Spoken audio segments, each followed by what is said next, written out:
बिस्मिल्लाहिर्रहमानिर्रहीम। अस्सलाम वालेकुम नाज़रीन, प्रोग्राम अहवाल इस्लामाबाद के साथ मैं आपका मेज़बान जावेद इकबाल पर। नाज़रीन, आज के प्रोग्राम में हम मौजूद हैं एक्साइज़ एंड टैक्सेशन ऑफिस में। यहाँ पे देखते हैं हम कि आवाम की तरफ से काफ़ी शिकायत हैं कि शहरियों को यहाँ पे काफ़ी मुश्किलात का सामना करना पड़ता है। हुकूमत की जानिब से नए नए टैक्स आयद किए जा रहे हैं और ख़ुसूसन हम आजकल देखते हैं कि एक्साइज़ एंड टैक्सेशन की जानिब से एक नया सिलसिला, एक नया कानून पास किया गया है कि जो भी बंदा गाड़ी ट्रांसफ़र करवाएगा या गाड़ी ख़रीदेगा, जब उसके नाम ट्रांसफ़र होगी तो उसको एक नया नंबर अलाट किया जाएगा। उसकी क्या बुनियादी वजह है, हम इस पे कोशिश करेंगे जो डायरेक्टर एक्साइज़ है उनका व्यू लें कि वो इस बारे में क्या कहना चाहेंगे। इसी तरह हम शहरियों से भी बात करेंगे कि शहरी जब यहाँ पे आते हैं उनको किन किन मुश्किलात का सामना करना पड़ता है, यहाँ पे किन किन सहूलतों का फुकदान है। हमारे साथ रहिएगा। जी नाज़रीन, प्रोग्राम में हमारे साथ एक शहरी मौजूद हैं, इनसे जानेंगे कि ये एक्साइज़ के ऑफिस आए हुए हैं शायद गाड़ी ट्रांसफ़र करवाने के लिए, इनको किन मसाइल का सामना है। अस्सलाम वालेकुम सर जी, अपना नाम बताइएगा। मेरा नाम हुसैन उल हक है। अच्छा हुसैन साहब, ये बताइएगा कि आप किस सिलसिले में यहाँ पे आए हुए हैं एक्साइज़। मेरे तो गाड़ी ट्रांसफ़र करना था, अपने नाम पे करना था। ठीक है। उसके लिए सुबह से आया थे, तो सुबह यहाँ पे आके आप सारे ये रश देख रहे हैं और गाड़ियों का उधर भी लंबा कतार लगा हुआ था। तकरीबन 2 घंटे वहाँ पे मुझे वेट करना पड़ा। उसके बाद वो पासिंग करके इधर आए। तो यहाँ पे भी अभी ये जो नया सिलसिला शुरू हुआ है यहाँ पे ये नंबर प्लेट चेंज होने का, तो ये भी एक बड़ा मसला बन गया और इसकी वजह से बहुत रश भी पड़ा है। अंदर रश लगा हुआ है, लोग कतारों में खड़े हैं। तो यही है हमारा है, जो भी नया निज़ाम आता है, जो भी ये लोग कर रहे हैं, तो सब आवाम को जलील और ख्वार करने के लिए है और करवा रहे हैं। बस इन लोगों की मर्ज़ी है, जिस तरह ये लोग कर रहे हैं। ये अपने लिए तो अच्छा सोच रहे हैं क्योंकि टैक्स देना है लोगों को और पैसा, उसके बावजूद भी यहाँ पे कतारें लगी हुई हैं और लोग जलील व ख्वार हो रहे हैं। तो आपके नज़दीक आप इसकी क्या बुनियादी वजह समझते हैं कि ये जो नया सिलसिला इन्होंने इजाद किया है कि गाड़ी ट्रांसफ़र करवाएंगे या गाड़ी सेल करेगा बंदा या ख़रीदेगा, उस पर नया नंबर जारी होगा। देखिए, ये सारा कुछ करने के लिए एक सिस्टम भी होना चाहिए ना। अगर ये लोग जिस तरह कर रहे हैं सही है, अगर अच्छा ही कर रहा है तो अच्छा ही समझो, लेकिन इसके लिए एक सिस्टम भी होना चाहिए ना, क्योंकि इधर ये सिस्टम नहीं है। मैं तकरीबन 30 साल से सऊदी अरब में रह रहा हूँ और वहाँ पे भी यही काम हमारे साथ भी हो रहा है। कभी कभी गाड़ी लेना पड़ता है या देना पड़ता है, तो वहाँ भी इस तरह नहीं है। आप शोरूम में जाओ और वहाँ पे आप बायोमेट्रिक करके आपको एक OTP आएगा, वो कर दो बस खलास, और पैसे जमा कर लो, टैक्स का जो पैसा है। मतलब वहाँ पे इस तरह कतारें नहीं और लगती। फिर जाके पुराना कार्ड जो वो भी ज़रूरत नहीं होता है, क्योंकि आपके पास ऑनलाइन आपके ऐप में आएगा वो कार्ड और वो उधर एक सिस्टम है अफसर, उसमें आएगा। तो अगर आपको कहीं दिखाना भी पड़े तो आप वही दिखा के, कोई कार्ड की ज़रूरत नहीं पड़ते। अगर आपको कार्ड लेना भी है तो बेशक आप उधर जाके जो ऑफिस होता है एक्साइज वालों की, वहाँ पे आप पुराना कार्ड जमा करो, नया कार्ड ले लो, घर आ जाओ बस। तो यानी कि आप इस निज़ाम से मुतमईन नहीं, बिल्कुल। ये तो अभी आप लोगों के सामने है, इधर अंदर भी लंबे कतारें लगी हुई है, बाहर भी है। और ये गाड़ी को पासिंग करने के लिए भी या तो टाइम पे आना पड़ता है, या अगर आप 9-10 बजे आएगा तो इधर पूरा 2-2, 3-3 घंटे आपको वेट करना पड़ता है। ठीक है। तो इसलिए इन लोगों को चाहिए कि मेरे हिसाब से आवाम को रिलीफ दे और ये कर ले कि जितना आसानी से काम हो जाए, इस तरह के कुछ सिस्टम निकाले। ये नहीं कि ये लोग नया निज़ाम निकाले, यानी नया सिस्टम निकाले और उसकी वजह से लोगों को और जलील व ख्वार होना पड़ेगा। बहुत शुक्रिया, बहुत शुक्रिया। शुक्रिया। जी नाज़रीन, जैसा कि इन शहरी के मुताबिक हुकूमत जो भी पॉलिसियाँ लाती है या रेवेन्यू जनरेट करने के लिए एक नया तरीक़ाकार वज़े किया गया है, जिसके मुताबिक जब गाड़ी ट्रांसफ़र करनी पड़ेगी तो एक नया नंबर दिया जाएगा। लेकिन शहरियों का ये गिला है कि जिस तरह हुकूमत अपने लिए या रेवेन्यू जनरेट करने के लिए ये नए नए तरीके निकालती है, इस तरह शहरियों को भी सहूलियात दी जानी चाहिए। हुकूमत को चाहिए इस हवाले से शहरियों की आसानी के लिए कोई अच्छे इक़दाम किए जाएँ ताकि शहरी मुतमईन रहें। हमारे साथ रहिएगा, इसी वाले से हम मज़ीद लोगों से बात करेंगे। जी नाज़रीन, प्रोग्राम में हमारे साथ एक लॉयर मौजूद हैं। इनसे एक तो हम कानूनी आरा लेंगे और दूसरा इनसे हम बात करेंगे कि इन सारे सिनेरियो पे। अच्छा सर जी, अपना नाम बताइएगा पहले। जी, काजी मनाजिर अली, एडवोकेट, हाई कोर्ट। अच्छा काजी साहब, ये बताएं कि आप भी ज़ाहिर है यकीनन यहाँ ट्रांसफ़र के सिलसिले में आते जाते जी होंगे। बिल्कुल, आते जाते तो रहते हैं। आप कैसे देखते हैं इस सिलसिले को, ख़ास करके जो ये एक्साइज़ की जानिब से एक नया तरीका ईजाद किया गया है कि जब गाड़ी बेचनी है या लेनी है, ट्रांसफ़र करवानी है, जितनी भी पुरानी गाड़ी हो तो उसके लिए एक नया नंबर। ये तो गवर्नमेंट नित नया तरीके निकाल रही है जी, रेवेन्यू इकट्ठे करने के, पैसे बटोरने के लिए जी, बस आवाम को खज्जल ख्वारी करनी है। बाकी कोई सहूलियात भी देना, जब कोई लॉ बनाया जाता है या कोई रूल्स बनाए जाते हैं तो उसके अगेंस्ट आवाम को कोई भी फैसिलिटीज़ नहीं दी जाती। अब यहाँ पे देखें, आवाम 3-3 घंटे यहाँ पे धक्के लेके जाती है, कुछ भी नहीं बनता किसी का। और दूसरा ये जो नया नंबर निकलाने वाला इन्होंने सिस्टम बनाया हुआ, अब कुछ लोग ऐसे कर रहे हैं, इसमें मेरे साथ एक केस हुआ है, उसमें ऐसे किया है जी, वो जो नया नंबर है उसने बायोमेट्रिक नहीं दी हुई थी, उसने अपने नाम पे जी वो गाड़ी आगे ट्रांसफ़र करवा दी है। अच्छा। हाँ जी, और नया नंबर अलाट करवा लिया है। अब जो पहले जिनको सेल की हुई थी 2020 में, वो लोग धक्के खा रहे हैं, उनका नंबर इधर सिस्टम में शो नहीं हो रहा। वो गाड़ी उनके पास है, कॉपी उनके पास है, लेकिन वो जो दोबारा बायोमेट्रिक करवा के गाड़ी आगे सेल कर दी है और नया नंबर अलाट करवा दिया है। मतलब कि जब कुछ बनाया जाता है तो देखते नहीं हैं कि इसका इफ़ेक्ट क्या पड़ेगा आवाम पे। आवाम पहले से भी ज़्यादा खज्जल हो रही है। ठीक है। अच्छा, ये मामलात बताएं, हमारा बस- जो पाकिस्तानी कानून है वो इस बारे में क्या कहता है, जो आम इंसान के हकूक़ मुतासर होते हैं इस सारे सिलसिले में? देखिए जी, फ़िलहाल तो मैं यही कहूँगा कि पाकिस्तानी कानून पे कोई इम्प्लीमेंटेशन नहीं हो रही। वैसे तो यही कहते हैं कि जो फंडामेंटल राइट्स हैं, जो आवाम के हकूक़ हैं, पहले उनका ख्याल करें। लेकिन यहाँ पे तो बस ख्याल इतना ही रखा जा रहा है कि आवाम की, मैं सादे से लफ्ज़ों में कहूँगा, जट बंदा हूँ, कि आवाम की मंजी कैसे ठगनी है। अच्छा, जी। चले, बहुत जी, जी, शुक्रिया आपका, शुक्रिया बहुत जी, शुक्रिया, अल्लाह बहुत हाफ़िज़। शुक्रिया। जी नाज़रीन, जिस तरह के इन वकील साहब का ये कहना था कि जो पाकिस्तानी कानून है उसके मुताबिक हर जो आम शहरी है उसके कुछ हकूक़ हैं, लेकिन इनके मुताबिक लोगों के हकूक़ का यहाँ पे ख्याल नहीं किया जाता, लेकिन हुकूमतें सिर्फ अपनी जेब का ख्याल करती है। हमारे साथ रहिएगा। इसी वाले से हमारे साथ एक और शहरी मौजूद हैं। कैसे हैं जनाब आप? अल्लाह का शुक्र। क्या आप नाम ठीक है हैं? आपका? खैरियत से? मेरा नाम हसबानुल्लाह है। अच्छा, अज़बानुल्लाह साहब, आप किस सिलसिले में यहाँ पे आए हैं? मैं तो ट्रांसफ़र करवानी थी गाड़ी की, ठीक है, लेकिन अंदर इतना रश है। पहले तो मुझे यहाँ पे पार्किंग नहीं मिल रही थी। ठीक है, पार्किंग का इशू इनका बना हुआ है काफ़ी सारा एक्साइज का। इनको ठीक चाहिए पार्किंग का कोई बंदोबस्त कर लें। आवाम है। सारी इसी तरह जलील हो रहे। तो पार्किंग तो है ही नहीं। मैंने 4 चक्कर लगाए तो मैंने एंड पे जाके गाड़ी लगाई है, अच्छा, क्योंकि यहाँ पे पार्किंग है ही नहीं। ठीक है, पार्किंग का सबसे बड़ा इशू है। इनको सबसे पहले चाहिए पार्किंग का मसला रिजॉल्व कर लें। ठीक है। उसके बाद अंदर आप जाके देख लें, मतलब इतना रश है, इतना रश है, हर जगह पे इतनी कंजस्टेड हुई है ये जगह, बहुत ज़्यादा। ठीक कोई है। तरीका नहीं है। अगर आप पैसे देते हो, कैश देते हो किसी को, तो आपका काम 1 मिनट में करवा देते हैं। अगर आप पैसे नहीं देते हो, रिश्वत नहीं देते हो, तो बस फिर लगे रहो, लाइनों में लगे रहो। अच्छा। जी, अच्छा, आप कैसे देखते हैं ये जो नया सिस्टम इन्होंने ईजाद किया है कि गाड़ी जब ट्रांसफ़र करेंगे तो नया नंबर मिलेगा, वो उसको आप कैसे देखते सर हैं? देखें, ये तो इनके एक अपना वो मसला है, इस तरह तो होना भी नहीं चाहिए। खैर, अभी मैं जब ट्रांसफ़र कर रहा था तो मुझे कह रहा था कि एक स्टाम्प पेपर जो है ना एक मिलेगा आपको, और वो फिल कर दें। ठीक है, मेरा नहीं ख्याल कि स्टाम्प का, अगर मेरे नाम पे गाड़ी ट्रांसफ़र हो रही है तो उसके स्टाम्प का कोई इशू तो नहीं है उसमें ना। स्टाम्प का क्या काम है सर उसमें? ठीक है। स्टाम्प का तो उसमें किसी किस्म का कोई उसमें काम ही नहीं है। अब तो बायोमेट्रिक सिस्टम है, ऑनलाइन हर चीज़ आपकी दर्ज है। बायोमेट्रिक आप ऑलरेडी है, वैसे भी जो परचेज़ कर रहे हैं उसका भी है, जो सेल कर रहे हैं उसका भी है। तो अगर मेरे नाम पे ट्रांसफ़र हो रही है तो मुझे नहीं लग रहा है कि उसका स्टाम्प में कोई काम है। जी जी।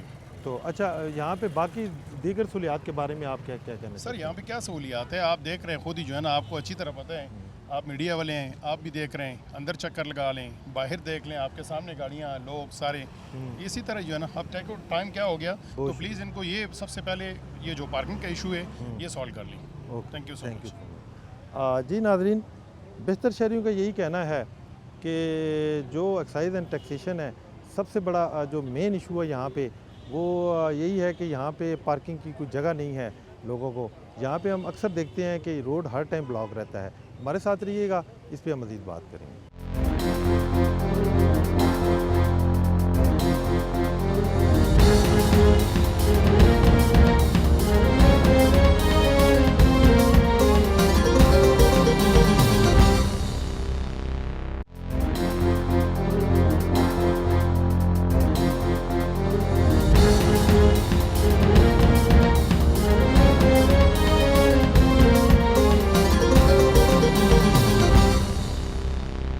जी नाज़रीन, हमारे साथ एक और शहरी हैं, इनके ख्यालात जानेंगे। सर जी, नाम बताइएगा अपना? आमिर नवीद खान। अच्छा, आमिर साहब, आप किस लिए यहाँ पे आए हुए हैं? मैं अपनी कार ट्रांसफ़र के लिए आया हूँ। अच्छा, तो आप क्या समझते हैं इन्होंने जो नया सिलसिला निकाला है ट्रांसफ़र के टाइम नया नंबर और नए पैसे, नई फ़ीसें, नए टैक्सेस, इस हवाले से क्या कहना देखिए, चाहते हैं? ये तो हर बार से हम इन मुश्किलात का शिकार हैं। ठीक है। मतलब हर 6 महीने बाद एक नया लॉ आ जाता है। उस लॉ को जब हम समझते समझते हम लोगों को पैसे देते देते थक जाते हैं, तो फिर जब उसको समझते हैं तो फिर नया लॉ आ जाता है। ठीक है। एक तो हमें ये समझ नहीं आती कि कहाँ पे इसने रुकना है। ठीक है। अच्छा, जितने लॉज इन्होंने बना दिए हैं और जितने टैक्सेस इन्होंने लगा दिए हैं, हमें उसकी डिटेल ही समझा दे कम से कम।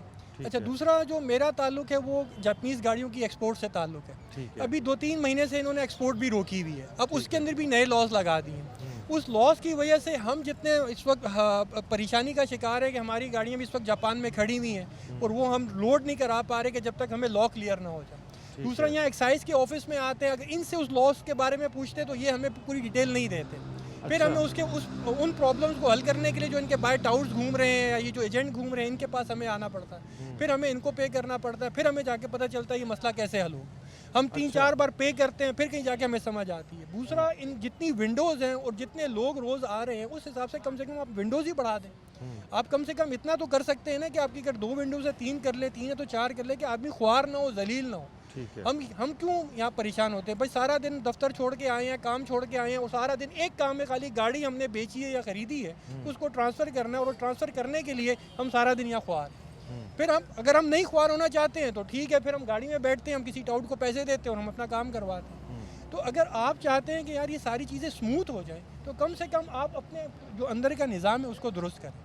ये हमें इस वक्त सबसे ज़्यादा बड़ी परेशानी इस वक्त जो महसूस होती है। ठीक है।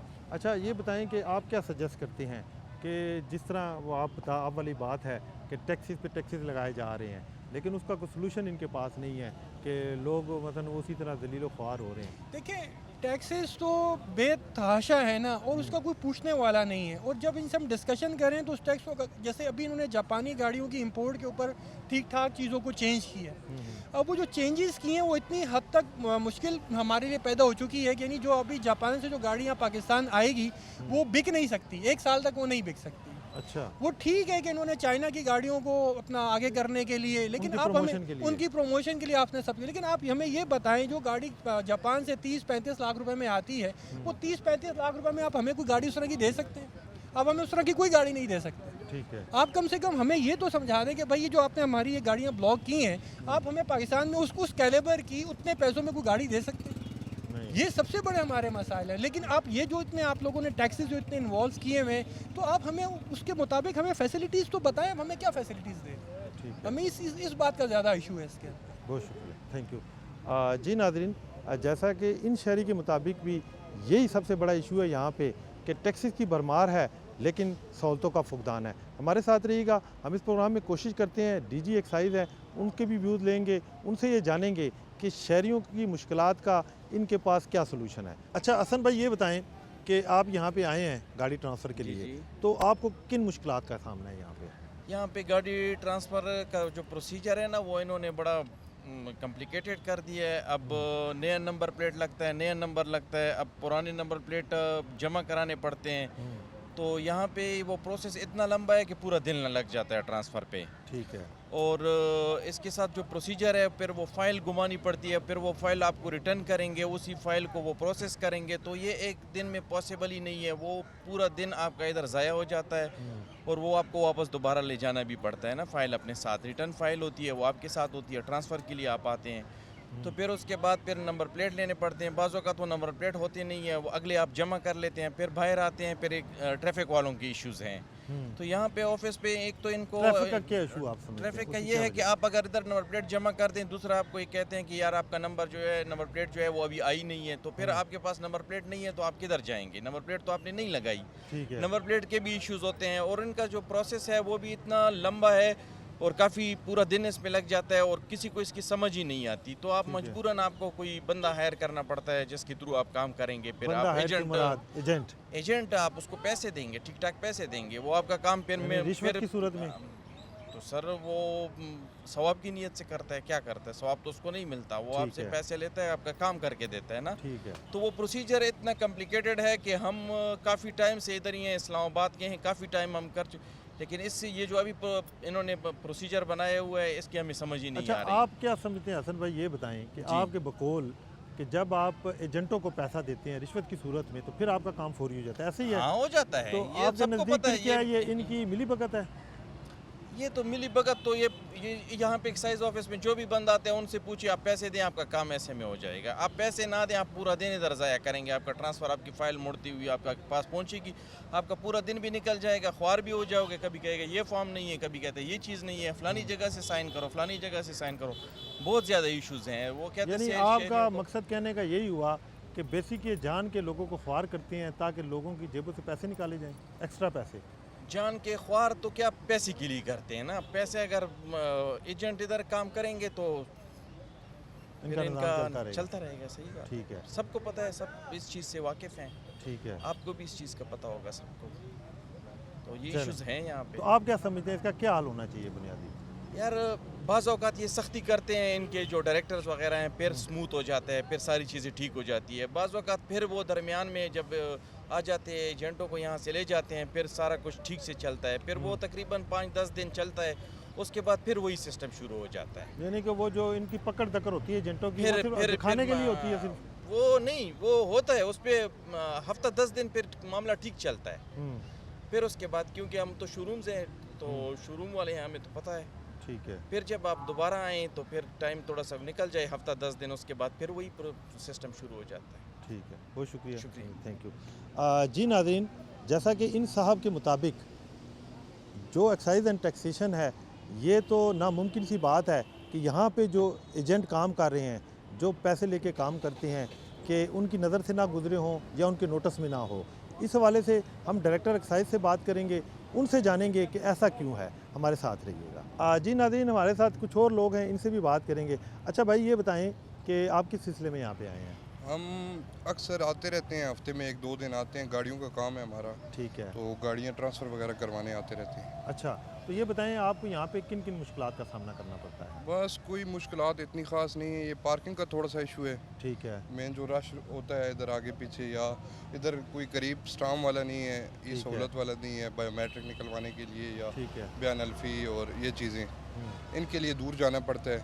तो हमारी ये इनसे रिक्वेस्ट है कि इधर अंदर ही कोई काउंटर बना दें जिधर से हम बयान अल्फ़ी करवा लें, बायोमेट्रिक वगैरह निकलवा लें। तो बाकी निज़ाम आप ठीक समझते हैं यहाँ पे? जिस तरह अक्सर लोग हमसे अभी लोगों ने बात की है, कईयों के मुताबिक ये है कि यहाँ का जो निज़ाम है वो सुस्त रवि का शिकार है, कि लोगों का रश इतना ज़्यादा होता है कि 4-5 घंटे लग जाते हैं सिर्फ एक नंबर प्लेट लेने के लिए। ये है असल में अंदर काउंटर्स की कमी है, जिस वजह से अभी नंबर प्लेट के लिए एक काउंटर है, उसमें लाइनें लगी होती हैं, फिर लाइनों में लग के अपनी बारी का इंतज़ार करना पड़ता है। उसके लिए रश की वजह से थोड़ा सा है, और दूसरा काउंटर कम है, इस वजह से थोड़ा टाइम ज़्यादा लग जाता है, दिन पूरा ही लग जाता है तकरीबन। अच्छा, रेवेन्यू ज़रूर जनरेट करे, लेकिन उसके मुताबिक जो बेसिक सहूलतें हैं वो तो इनको फराहम की जाए। यहाँ पे ना कोई पार्किंग का सिलसिला है, अंदर काउंटर की कमी है, आवाम का फ़्लो बहुत ज़्यादा है, आवाम बहुत ज़्यादा है यहाँ पे। उसकी वजह यह है कि अब ये जो नया सिलसिला इन्होंने ईजाद किया है, नंबर प्लेट जब ट्रांसफ़र होगी तो नया नंबर और नए सिलसिले, नई फ़ीसें शुरू होंगी। उसके मुताबिक यहाँ पे आवाम का बहुत ज़्यादा दबाव है, शहरियों का रोज़मर्रा की बुनियाद पे, लेकिन उसके मुताबिक यहाँ पे सहूलतों का फुकदान है। हमारे साथ रहिएगा, इस पर मज़ीद डिस्कस करते हैं।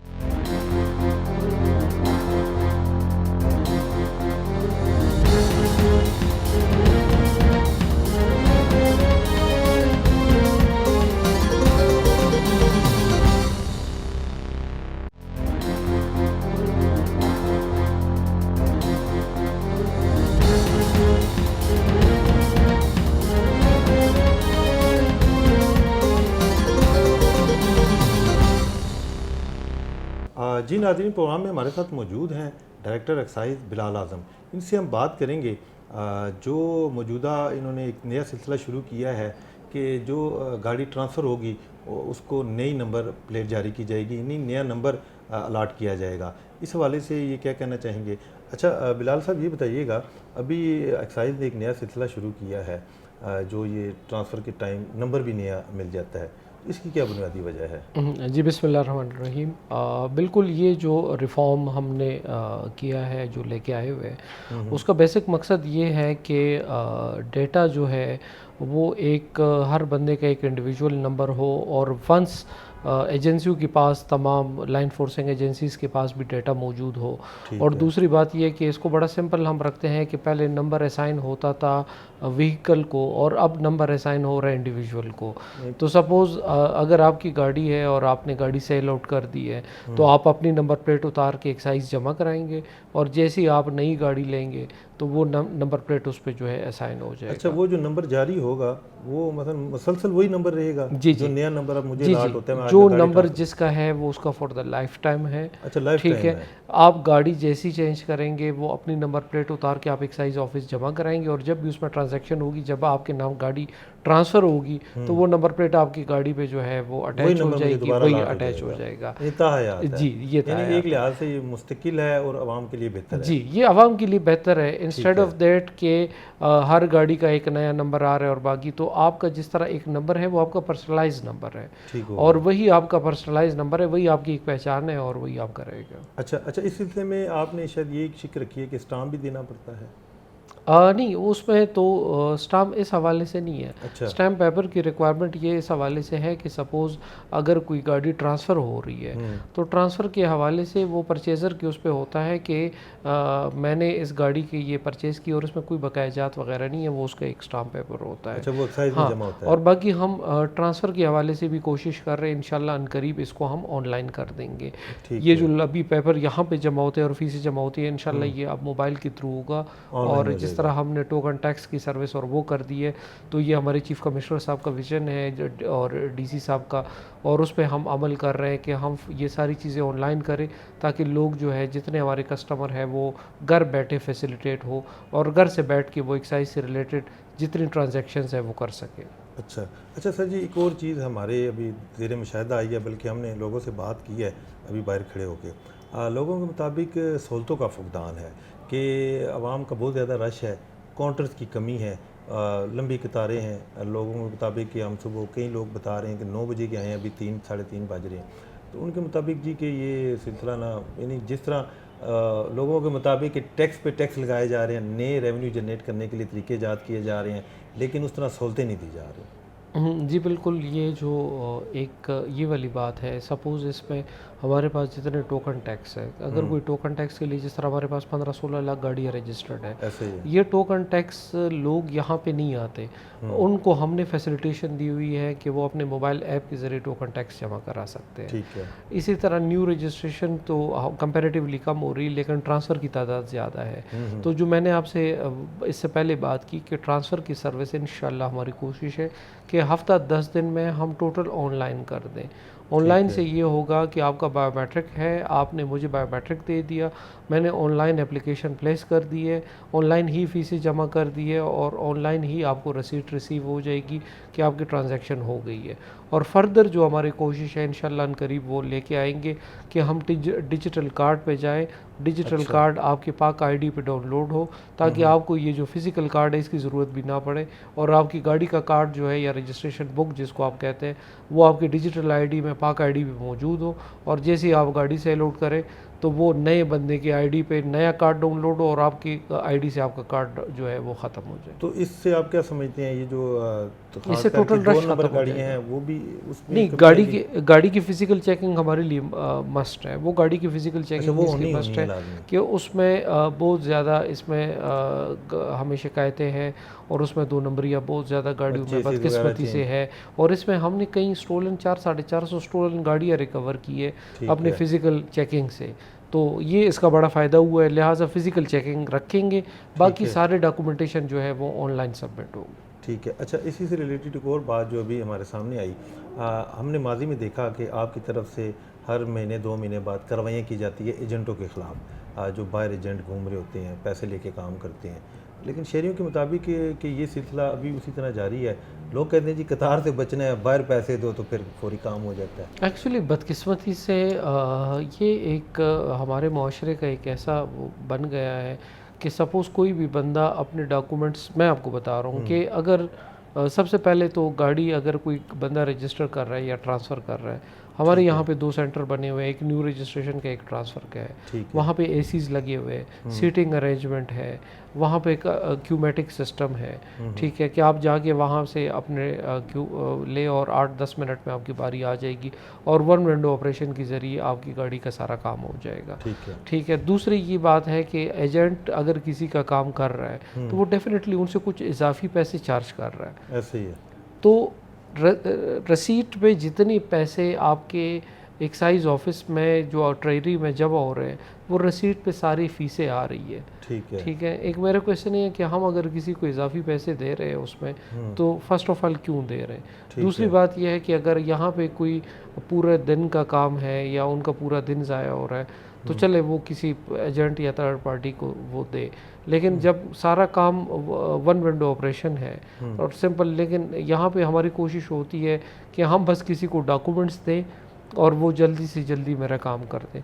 हालांकि उस पर भी हमने ऑथोराइजेशन रखी हुई है। कोई बंदा अगर किसी को डॉक्यूमेंट दे रहा है और वो कह रहे हैं कि मेरे बिहाफ पे ये एक डॉक्यूमेंट रिसीव करे तो उसके लिए बाकायदा एक बायोमेट्रिक होता है। अच्छा। जिसमें वो बायोमेट्रिक में वो अपना वो एक विलिंगली उसको बायोमेट्रिक दे रहे हैं कि मैं इसको इजाज़तनामा दे रहा हूँ, इलेक्ट्रॉनिकली कंसेंट दे रहा हूँ कि ये मेरे बिहाफ पे डॉक्यूमेंट्स और ये रिसीव करे। तो लेकिन फिर भी चले आपकी तवसत से ये पैगाम है कि एक्साइज ऑफिस जो है जितनी भी ट्रांजैक्शंस है कोशिश करें, एक तो टोकन टैक्स के लिए एक्साइज ऑफिस ना आए, वो तो आप सालाना टोकन टैक्स ऑनलाइन जमा कर सकते हैं। ठीक है। ये वाली सर्विस जो है हमारी पार्क्स पे भी थी और डोर स्टेप पे भी, लेकिन ये जो अभी इकॉनमी के हालात है और क्राइसिस है इस वजह से वो वाली सर्विसेज हमने थोड़ी सी स्टॉप की हुई है। लेकिन फिर भी इंशाल्लाह करीब जब ये हालात स्टेबल होंगे तो वो वाली सर्विसेज हमारी एक्टिव हो जाएगी, जिसमें इस्लामाबाद के शहरी पार्कों में भी अपनी गाड़ियों के रजिस्ट्रेशन ट्रांसफ़र कर सकते हैं, बल्कि डोर स्टेप पे, हाँ डोर स्टेप पे भी कर सकते हैं। यानी हालिया जी जो जी आपके ये जी जी इक़दामात जी हैं, बिल्कुल जी तरजीहात हैं। जी जी इंशाल्लाह। चलें, बहुत शुक्रिया बिलाल साहब। जी नाज़रीन, जैसा कि आपने देखा कि अवामी शिकवे भी ज़रूर हैं, लेकिन डायरेक्टर एक्साइज के मुताबिक लोग अगर कानून को मुकम्मल तौर पे फॉलो करें, अगर इन चीज़ को समझें कि अब कई सहूलियात हैं। अब यहाँ पे हम देखते हैं जिस तरह लोगों का जंबे गफ़ीर ज़रूर है, लेकिन लोगों को उस तरह अवेयरनेस नहीं है कि इनकी जानिब से एक ऐप मैसर की गई है शहरियों को, ताकि लोग बआसानी टोकन टैक्स जमा करवा सकें और ऑनलाइन रजिस्ट्रेशन भी इनकी जारी है। और आने वाले वक्तों में इनका ये कहना है कि मज़ीद लोगों की आसानी के लिए सहूलियात मैसर की जाएंगी। नाज़रीन, आज के प्रोग्राम से दीजिएगा इजाज़त। अपना और अपने प्यारों का ख्याल रखिएगा। अल्लाह निगहबान। पाकिस्तान जिंदाबाद।